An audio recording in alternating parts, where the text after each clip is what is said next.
بر صغیر پاک و ہند کے مسلمانوں کا اور خاص طور پر علماء کا دینی سلسلہ اس کے بڑے بڑے پیش رو کون سے گزرے؟ اول درجے میں حضرت سیدنا امام ربانی مجدد الثانی رحمۃ اللہ علیہ سرہند کے مشہور بزرگ۔ ہم لوگ جو علماء دیوبند سے وابستہ ہیں، ہم انہی حضرات کی مانوی اولاد ہیں۔ ہمارا سلسلہ مجدد صاحب سے روشن ہو کر چلا، اور حضرت مجدد الثانی رحمۃ اللہ علیہ کے بعد اورنگزیب عالمگیر نام سنا، اور ان کے بعد حضرت امام شاہ ولی اللہ متزلوی۔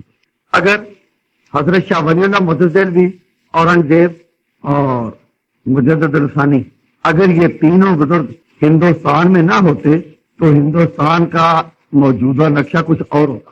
لیکن ہمارا اسلام، حضور والا اسلام، صحابہ والا اسلام، اہل سنت والجماعت کا جو ہم تک چلا آیا، اس میں ان تین ہستیوں کا بڑا دخل ہے۔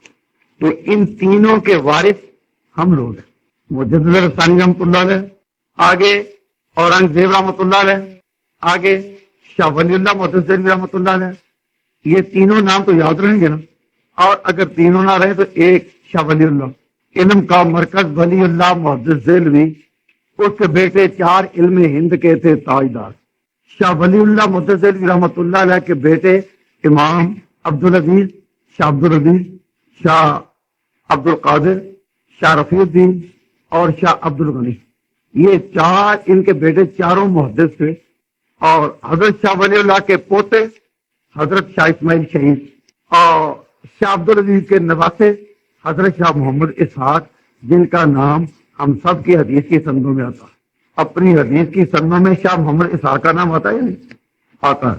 تو یہ شاہ محمد اسحاق صاحب کون تھے؟ پھر ذرا غور کیجیے۔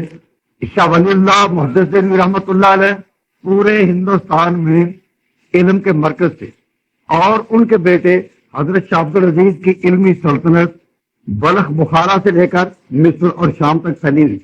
شاہ عبدالعزیز کے شاگرد اور بھتیجے حضرت شاہ اسماعیل شہید رحمۃ اللہ علیہ، ان کے خلیفہ حضرت سید احمد شہید تھے، اور حضرت شاہ عبدالعزیز کے نواسے حضرت شاہ محمد اسحاق رحمہ اللہ، یہ مسند حدیث پر ان بزرگوں کے وارث۔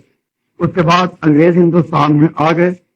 جب انگریز ہندوستان پر چھا گئے تو دہلی کے یہ محدثین اور ان کے شاگرد آئندہ دیوبند منتقل ہوئے۔ اب وہ علمی چراغ جو پہلے دہلی میں جلتے تھے، اب وہ دیوبند میں جلنے لگے۔ دہلی کا ایک تاریخی نام جہاں آباد بھی تھا۔ اے جہاں آباد اے اسلام کے دارالعلوم، یہ دہلی کو مخاطب کر کسی شاعر نے کہا تھا، اے جہاں آباد اے اسلام کے دارالعلوم۔ تو اب ان کے لوگ منتقل ہوئے دیوبند میں۔ تو ہمارا یہ جو سلسلہ پورا شاہ ولی اللہ کے خاندان کا، ان کا ایک امتیازی وصف تھا کہ انہوں نے سنی عقائد کی حفاظت میں شیعہ کے ساتھ براہ راست ٹکر لی۔ شاہ ولی اللہ متزلوی رحمۃ اللہ علیہ نے کتاب ازالۃ الخفاء عن خلافت الخلفاء لکھی، قرۃ العینین لکھی۔ شاہ عبدالعزیز صاحب نے تحفہ اثنا عشریہ جیسی تاریخی عظیم اور ضخیم کتاب لکھی۔ اس کو شیعہ کبھی برداشت کر سکتے تھے؟ نہیں۔